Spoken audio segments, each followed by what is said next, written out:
Periplul nostru folcloric continuă. Un om cu suflet mare, iubitor de artă, tradiție și cultură. Corina Elena Badea este cunoscută în lumea muzicală ca un artist complex, plin de calități și surprize. Textier, compozitor, interpret, a evoluat pe scenă și pe micile ecrane, a apărut în reviste de succes, pe ecranele televizoarelor, fără să uite o clipă că este tulceancă, aromâncă și un om care s-a născut pentru a face bine, prin profesia de medic pe care o are și cu siguranță mulți dintre dumneavoastră o cunoașteți, pentru a face o bucurie în suflet de cel care a cunoscut-o. Nu cu mult timp în urmă declara: meseria mea este o datorie de suflet. Este, poate, genetica mea care am moștenit-o, cu care m-am născut, asemenea artei, meseria mea fiind o arsă. Muzică, poezie, pictură sunt arte. Ceea ce le leagă, nu o să știm, dar le leagă, declara ea. Dragii mei, pentru dumneavoastră în această seară, doamna Corina Elena Badea.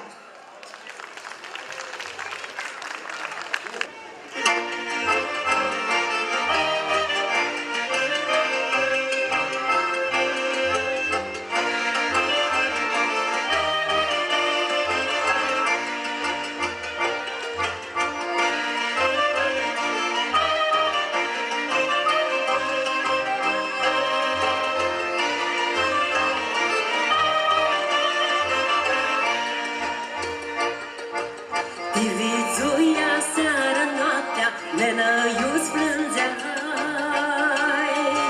șcușa mea roșilenă, ochiul o știrgeai.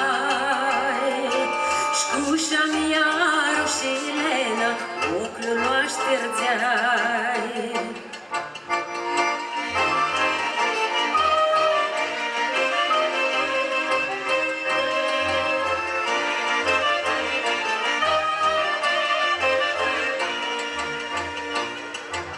Bati-vim trupii viridă, perlus licâna, luna stuse-i peste țeană, șlena nu-ți vedea. Luna stuse-i peste țeană, șlena nu-ți vedea.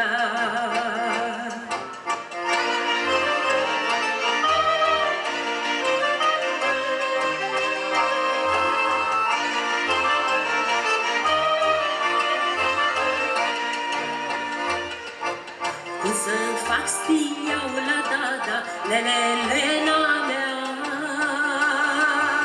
Știu că dada la picurarlu, lena nu-și da.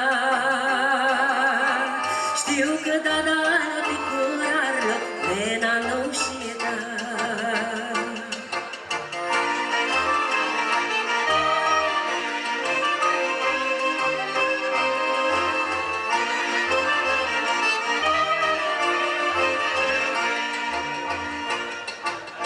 Inagione nu te spari, ca o faptă sva. Dada știe că la puțe, lena nu-și da. Dada știe că la puțe, lena nu-și va.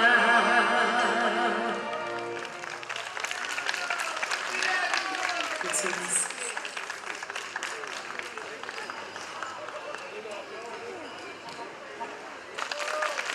Mulțumesc frumos! Vă mulțumesc! Mulțumim și noi, o prezență deosebită aici pe scenă din Piața Civică.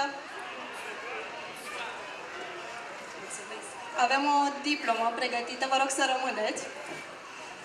O diplomă de merit semnată de Primăria Municipiului Tulcea și Ansamblul Artistic Baladele Deltei. Vă mulțumim pentru tot ce faceți, pentru comunitate și pentru sufletele noastre și vă mai așteptăm cu mare drag.